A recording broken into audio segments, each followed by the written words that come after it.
सबसे पहले हमें नेचुरल नंबर्स जो होते हैं, नेचुरल नंबर्स, इनकी क्लासिफिकेशन समझनी पड़ेगी। वैसे इनको हम कई तरीके से क्लासिफाई कर सकते हैं, जिनमें से क्लासिफिकेशन हम इवन ऑड में भी कर लेते हैं।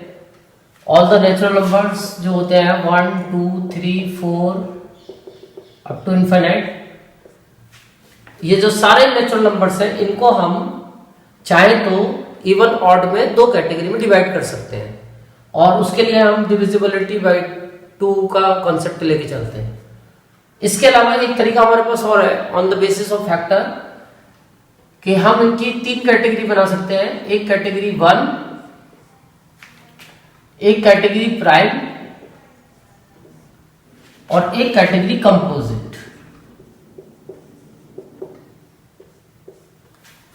जो ये 1 कैटेगरी है इसमें एक ही एग्जांपल है 1, केवल एक एग्जांपल, क्योंकि यही एक ऐसा नेचुरल नंबर है जिसका केवल एक फैक्टर होता है, 1 फैक्टर ओनली, 1 फैक्टर ओनली, या has only 1 factor, only 1 factor.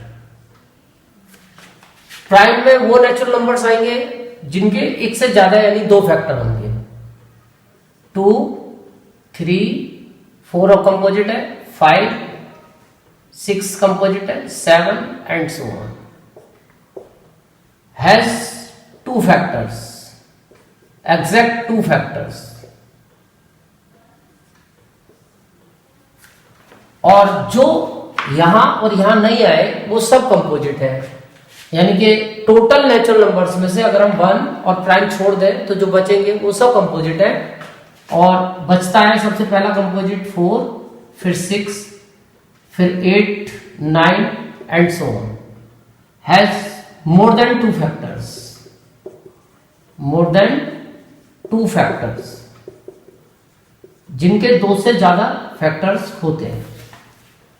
इसके बेस पे हम ये 3 कैटेगरी बनाते हैं। अब जैसे एक नंबर का क्वेश्चन आया था पिछली बार कि find the HCF of smallest prime number and smallest composite number, क्योंकि लार्जेस्ट तो हमें पता नहीं होते, ना लार्जेस्ट हमें नेचुरल पता, ना प्राइम पता, ना कंपोजिट पता। तो क्वेश्चन आया था स्मॉलेस्ट, एक बार क्वेश्चन आया स्मॉलेस्ट प्राइम और स्मॉलेस्ट कंपोजिट का एचसीएफ बताओ। एक बार आया स्मॉलेस्ट प्राइम और स्मॉलेस्ट 2 डिजिट कंपोजिट नंबर, तो स्मॉलेस्ट 2 डिजिट कंपोजिट नंबर होगा 10। 10 is the smallest 2 digit composite number. अब हमें इनका एचसीएफ बताना था, तो ये 1 मार्क का क्वेश्चन था, तो उसके लिए हमें ये बेस क्लियर होना चाहिए कि प्राइम क्या होते हैं, कंपोजिट क्या होते हैं। अब आते हैं हम अपने थ्योरम पे। थ्योरम है हमारी 1.2। वैसे तो एनसीईआरटी में स्टेटमेंट इसका दिया हुआ है, लेकिन फिर एक बार इसे देख लो। स्टेटमेंट है इसका, every composite number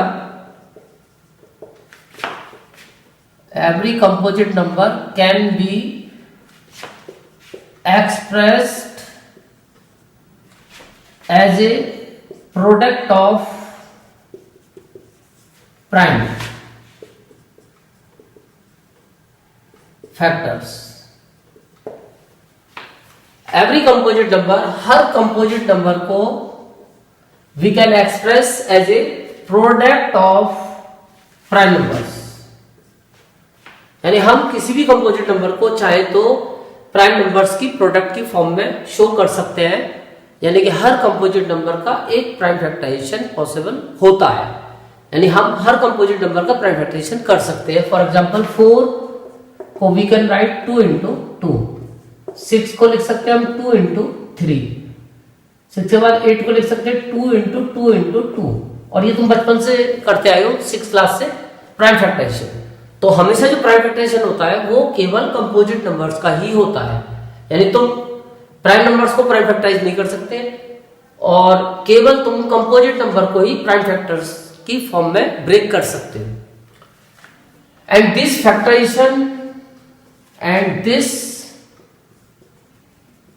factorisation is unique और ये जो फैक्टराइजेशन होता है ये यूनिक होता है। यूनिक का मतलब अपने आप में आइडेंटिटिकल, अपने आप में डिफरेंट। जैसे मैं एक यूनिक पर्सनैलिटी हूं, मैं अपनी गलतियां एक्सेप्ट कर लेता हूं, वो सबके बस की नहीं होती। कोई अपनी गलती को एक्सेप्ट आसानी से नहीं करना चाहता, कई बार से लोग नहीं मानते, पर हम चाहे तो अपनी एक यूनिक आइडेंटिटी डेवलप कर सकते हैं, यानी कि हमारे जैसा कोई दूसरा ना हो। तो ऐसे ही यहां पे भी जो ये 4 है, इसका जो फैक्टराइजेशन है 2 इंटू 2 एक यूनिक फैक्टराइजेशन है, यानी किसी और कंपोजिट नंबर का फैक्टराइजेशन 2 इंटू 2 नहीं हो सकता। 6 का भी एक यूनिक फैक्टराइजेशन है 2 इंटू 3, यानी एक बार 2 और एक बार 3 की प्रोडक्ट करेंगे तो केवल 6 ही आएगा, और ये 6 का ही प्राइम फैक्टराइजेशन है।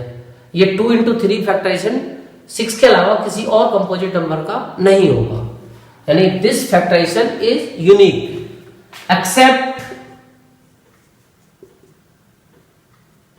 except the order of prime,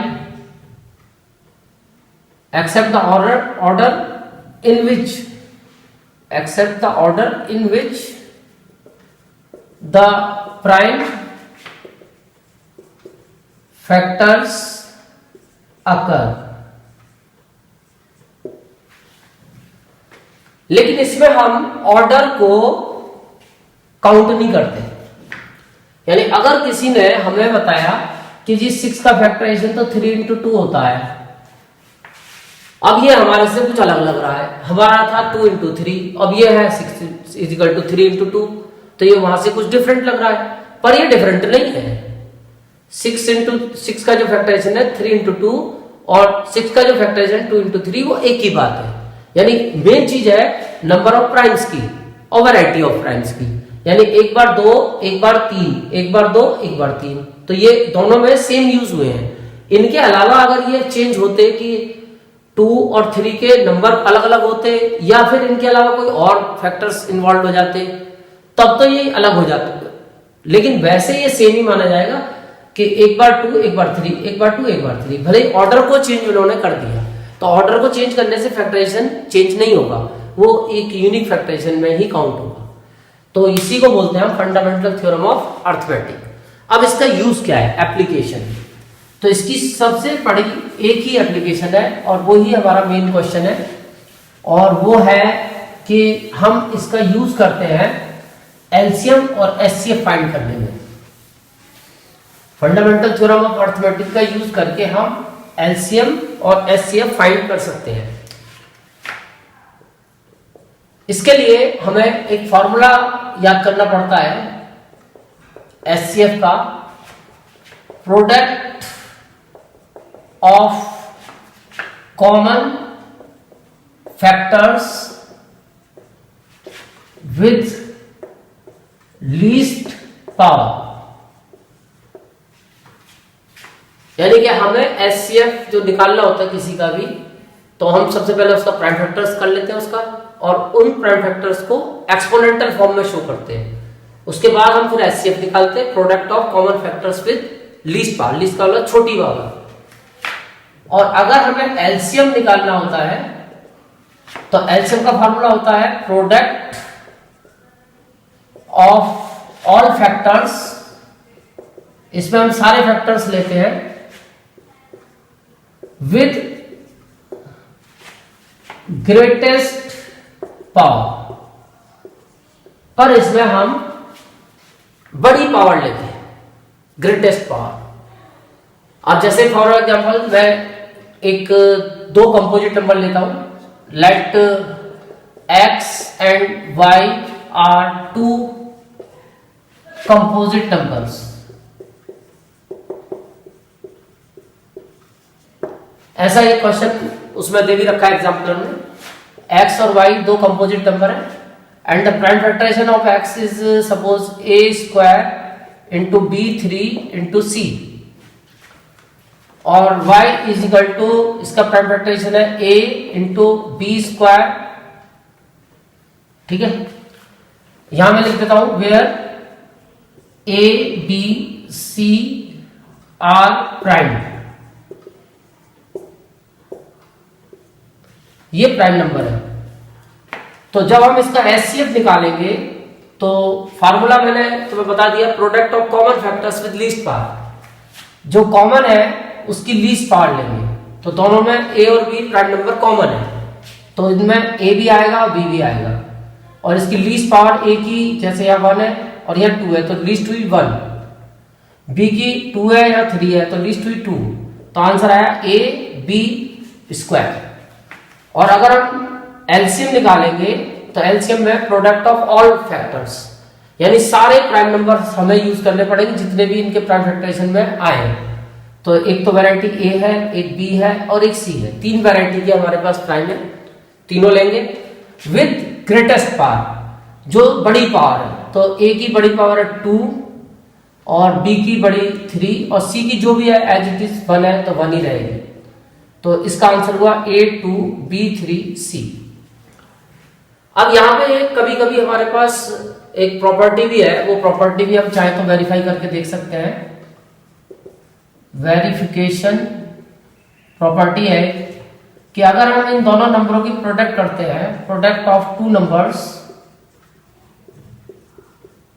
यानी कि x इंटू वाई, तो x की वैल्यू है a square B cube C, A square B cube C, और y की वैल्यू है A B square, A B square. अब इनको मल्टीप्लाई करेंगे तो बेस सेम है, पावर ऐड हो जाएंगी, 2 + 1 A3, 3 + 2 B5 और C1। अब ऐसे ही अगर हम करते हैं product of there HCF and LCM, तो इनकी जो LCM HCF की प्रोडक्ट है, HCF था इनका A B स्क्वायर और LCM था इनका A square B cube C। अब अगर इनकी मल्टीप्लाई करते हैं तो 1 और 2 मिला के 3, 2 और 3 मिला के 5 और C1, तो तुम देखोगे कि ये रिजल्ट सेम आ रहा है। तो ये एक प्रॉपर्टी भी बन जाती है कि product of 2 numbers is always equal to product of their LCM and HCF. और इस प्रॉपर्टी के बेस पे भी कभी कभी क्वेश्चंस आते हैं। तो अब तुम एक्सरसाइज चाहो तो एक्सरसाइज 1.2 स्टार्ट कर सकते हो। उसका क्वेश्चन नंबर 1, 2 और 3, ये 3 क्वेश्चन तुम्हारे हो गए। 1 में केवल प्राइम फैक्टर्स करने, कुछ नंबर दिए हैं। 2 में तुम्हें 2 नंबर दिए, उनका एलसीएम एचसीएफ निकालना है इस तरीके से प्राइम फैक्टराइजेशन करके, इस मेथड से। और थर्ड में भी वहां 3 नंबर है, उनका एलसीएम एचसीएफ निकालना है। अच्छा, इसमें एक बात का ध्यान रखोगे, अगर कोई फैक्टर बाय चांस कॉमन नहीं है, जैसे फॉर एग्जांपल मैं एक तुम्हें करके दिखाता हूं कि अगर मान लो हमने कोई 2 नंबर लिए, जैसे कि एक नंबर हमने लिया सपोज 12 और एक नंबर लिया हमने मान लो 13 और एक नंबर लिया हमने मान लो, हमने 3 नंबर लिए, एक लिया हमने 25। अब हमने इनके प्राइम फैक्टर्स करे, तो इनका प्राइम फैक्टर करेंगे तो 12 का तो 2, 6, 2 और 3, तो इसको एक्सपोनेंशियल फॉर्म में लिखेंगे तो 2 की पावर 2, 3 की पावर 1। 13 एक प्राइम नंबर है, इसका कुछ भी नहीं हो सकता, 13 की पावर 1, इसका 5 की पावर 2। अब अगर हम इनका एचसीएफ निकालने की कोशिश करते हैं तो एचसीएफ जो है इनका, अब हम देखते हैं कि कोई भी प्राइम नंबर तीनों में या दोनों में कॉमन नहीं है। अगर हम 2 का सोच रहे हैं तो 2 में कॉमन देखेंगे, तीनों का सोच रहे हैं तो तीनों में कॉमन देखेंगे, तो यहाँ तीनों में कुछ भी कॉमन नहीं है, तो फिर एचसीएफ होगा 1। यानी बाई चांस अगर कभी कोई प्राइम नंबर कॉमन ना मिले प्राइम फैक्टराइजेशन करने के बाद, तो फिर एचसीएफ 1। हाँ, एलसीएम के लिए सारे prime numbers 2b, 3b, 13b और 5b highest power 2, highest power 2 और 1। अब इसे सॉल्व कर देंगे। 4 इंटू 3 इंटू 25 इंटू 30, इनको मल्टीप्लाई करके हमारा एलसीएम निकल आएगा। तो ये बात ध्यान रखोगे, अगर बाई चांस कोई फैक्टर कॉमन नहीं है तो एचसीएफ 1। अब इसके बाद में एक इसमें क्वेश्चन उस प्रॉपर्टी के बेस पे भी आता है, जो वो प्रॉपर्टी अभी मैंने बताई थी कि क्वेश्चन नंबर 4 है। मैं इसके लिए तुम्हें एक एक्स्ट्रा क्वेश्चन कराऊं कि गिवन में तुम्हें दे दिया जाएगा कि एचसीएफ ऑफ 2 नंबर्स, सपोज करो कि x और 48 इज इक्वल टू 6। 2 नंबर्स है x और 48, इनका एचसीएफ है 6। तो बल्कि इस डिजिट को चेंज करके यहाँ पे नंबर हम दे ही देते हैं, क्योंकि ये फिर मेरे को कैलकुलेशन करके फिर निकालना पड़ेगा कि एलसीएम क्या आएगा, क्योंकि वहां तुम्हारे पास तीनों में से एक चीज होगी। हमारे पास एक एलसीएम होता है, एक एचसीएफ होता है, 2 नंबर होते हैं, 4 चीजें होती है, 4 में से हमें 3 चीज मिलेंगी। तो मान लो कि अब हमने एक ऐसा क्वेश्चन ले लिया जहां की हमारे पास, जैसे ये ले लिया 18। अब 18 के अगर तुम प्राइम फैक्टर करते हो तो 9 2 या 18 यानी 2 इंटू 3 की पावर 2, और 48 के फैक्टर करते हो तो 2 की पावर 4 इंटू 3 की पावर 1।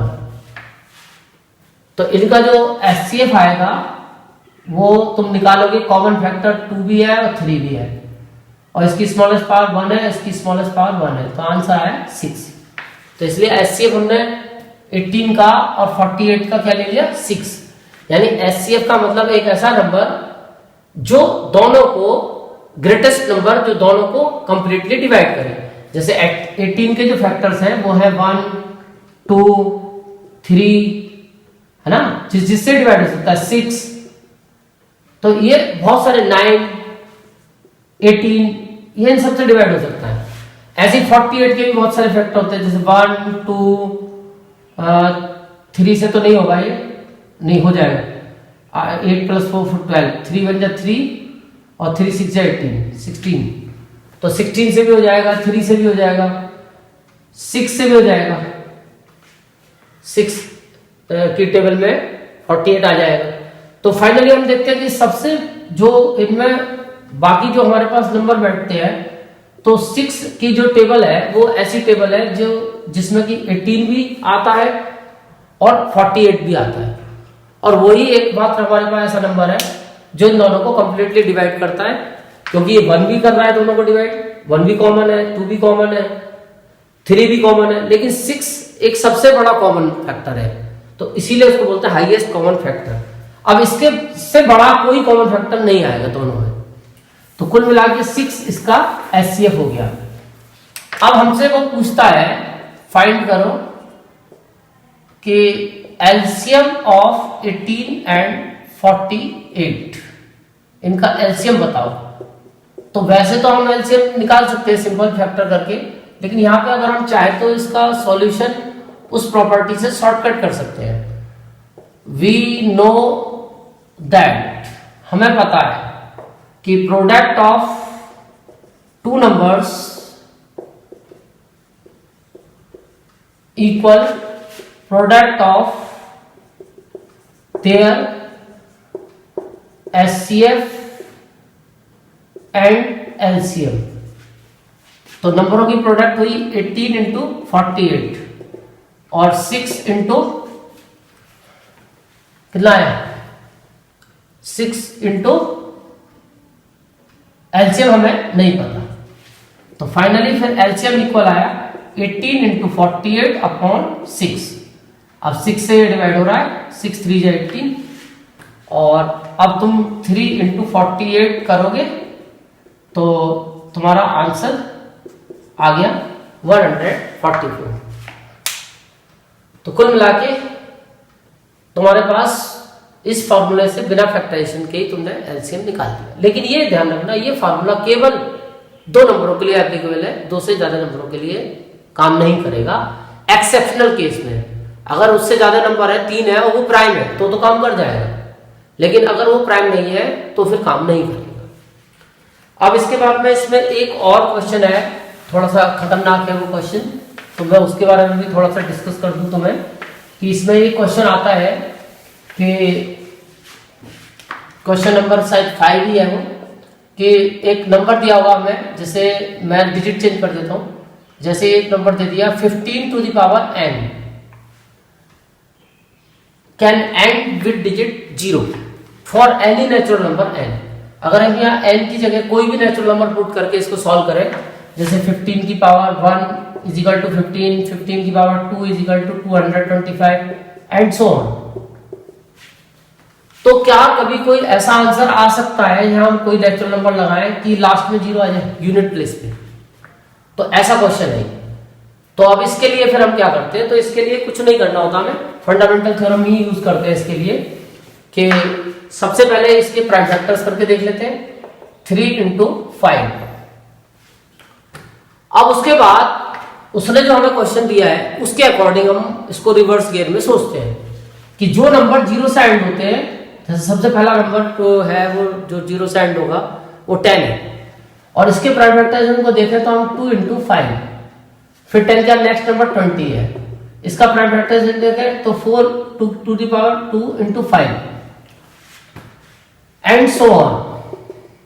अब तुम कोई भी नंबर देखोगे जो 0 से एंड होगा तो उसके प्राइम फैक्टराइजेशन में, जैसे इसका फैक्टराइजेशन ये है 100 का, तो किसी भी नंबर को अगर तुम ध्यान से देखो ऐसे को जिसके लास्ट में 0 आ रहा है तो उसके प्राइम फैक्टराइजेशन में 5 जरूर होगा, एक बार जरूर होगा मिनिमम। एक से ज्यादा बार होगा तो ये कोई बात नहीं है, हो सकता है, लेकिन मिनिमम 1 टाइम जरूर होगा 5, और ऐसी मिनिमम 1 टाइम 2 भी जरूर होगा। ज्यादा होगा तो हो सकता है ज्यादा, लेकिन मिनिमम देखोगे तो कम से कम एक बार 2 और एक बार 5 उसमें जरूर आएगा। हम देखते हैं यहाँ 5 तो है पर यहाँ 2 नहीं है, तो इसका मतलब इसको कभी भी तुम जब सॉल्व करोगे तो जैसे मान लो तुमने यहाँ पे इसकी पावर कुछ भी ले ली, तुमने ले लिया, जैसे सपोज करो तुम्हें नहीं पता कि 15 की पावर तुमने 1000 ले ली, तो अब ये इसका आंसर क्या आएगा वो तो हमें नहीं पता, लेकिन हाँ मैं ये जरूर बता सकता हूं कि जो भी इसका आंसर आएगा उसके जो प्राइम फैक्टर्स होंगे आंसर के वो ये होंगे 3 की पावर 1000 into 5 की पावर 1000। तो इसका मतलब उसमें जो इसका आंसर है उसके अंदर केवल 3 और 5 ही होंगे, यानी कोई नया प्राइम नंबर यहां पे इन्वॉल्व नहीं हो सकता, क्योंकि according to fundamental theorem every number has a unique factorization. तो इसका फैक्टराइजेशन जो भी आएगा कभी भी इसके बेस पे कुछ भी एक्सपोनेंट लगा के हम सॉल्व करेंगे तो उस आंसर के फैक्टराइजेशन में केवल 3 और 5 ही आएंगे। तो इसलिए इसका कभी भी एंड 0 से नहीं होगा, बिकॉज फंडामेंटल थ्योरम के according every number has a unique factorization, और जो नंबर 0 से एंड होते हैं उनके प्राइम फैक्टराइजेशन में 2 और 5 का होना कंपलसरी है। तो यहां पर क्योंकि 2 नहीं है, इसका मतलब it never ends with digit 0। तो यहां थोड़ी सी तुम लैंग्वेज यूज करोगे और इस क्वेश्चन को सॉल्व कर लोगे। इसके बाद में फिर एक क्वेश्चन इसमें है, वो भी अच्छा क्वेश्चन है, कि एक हमें नंबर दिया हुआ जैसे 1 into 2 into 3 into 5 plus 3। अब हमें चेक करना होगा, या हो सकता बनना हो, हमें चेक करना होगा कि ये क्या एक कंपोजिट नंबर है। तो इसको हमें क्या है, वैसे तो अगर इसको तुम सॉल्व करोगे तो ये नंबर जो है वो है 5 3 या 15, 15 2 या 13 प्लस 3 33 है, और 33 ये कंपोजिट नंबर होता है। तो कंपोजिट नंबर को जो डिफाइन करते हैं हम, उसके लिए मैंने जो तुम्हें शुरू में डेफिनेशन बताई थी कि it has more than 2 factors, या तो ये दिखाओ कि इसके 2 से ज्यादा फैक्टर है तब ये कंपोजिट शो होगा, तो वो यहां से दिख रहा है। लेकिन तुम्हें इसको इनडायरेक्टली सॉल्व करना है, ऐसे सॉल्व करके नहीं दिखाना। तुम देखोगे कि इसमें जो 2 टर्म है वो दोनों टर्म 3 से डिविजिबल है, तो 3 इसमें से कॉमन कर लो, 2 into 5 plus 1, और ये हो गया 10 plus 1 यानी कि 3 into 11। अब तुम्हें यहां दिख गया कि इसके 2 पार्ट हो गए, और जैसा कि तुम्हें पता होगा कि कोई भी नंबर जब पार्ट्स में डिवाइड होता है, जैसे 6 है, इसकी फैक्टर हो जाए 2 into 3, तो इसका मतलब ये 2 से भी डिविजिबल होगा और 3 से भी। हाँ, अगर प्लस में कुछ लिखा हुआ है तो फिर डिविजिबल नहीं होगा। लेकिन अगर प्लस में जैसे फंडामेंटल वो जो यूक्लिड की थ्योरम थी वो तुमने देखी होगी, a equal to B Q plus R, तो अगर हम रिमाइंडर को 0 करते हैं तो ये हो जाता है a equal to B Q. यानी कोई भी चीज अगर ऐसे पार्ट्स में डिवाइड होती है मल्टीप्लाई में, तो इसका मतलब वो जो उसके पार्ट्स हैं वो उसके फैक्टर्स होते हैं। तो अब ये जो नंबर था इसको हमने 2 पार्ट में दिखा दिया ब्रेक करके। तो इसका मतलब इस आंसर का जो ये 33 था, 3 से भी डिवाइड हो जाएगा 33 और 11 से भी हो जाएगा। तो इसका मतलब हमने यहाँ पे इसके 2 फैक्टर शो कर दिए। और तुम्हें ये पता होगा कि 1 और 1 वो नंबर खुद अपना फैक्टर होता ही है। तो इसका मतलब this shows that it has more than 2 factors, so it is a composite number। तो तुम्हें किसी भी नंबर को अगर कंपोजिट शो करना है तो उसके 2 या 3 पार्ट्स ब्रेक करके दिखाने हैं, और अगर वो 2 पार्ट 1 के अलावा आते हैं तो इसका मतलब ये कंपोजिट नंबर शो हो जाएगा, क्योंकि 1 ऑटोमेटिक सबका फैक्टर होता है और 3 और 11 हमने शो कर दी। तो इस तरह से तुम्हारी ये एक्सरसाइज पूरी हो गई। अब तुम इसको ट्राई कर लेना, कोई प्रॉब्लम होती है तो फिर मेरे से व्हाट्सएप पे पूछ सकते हो।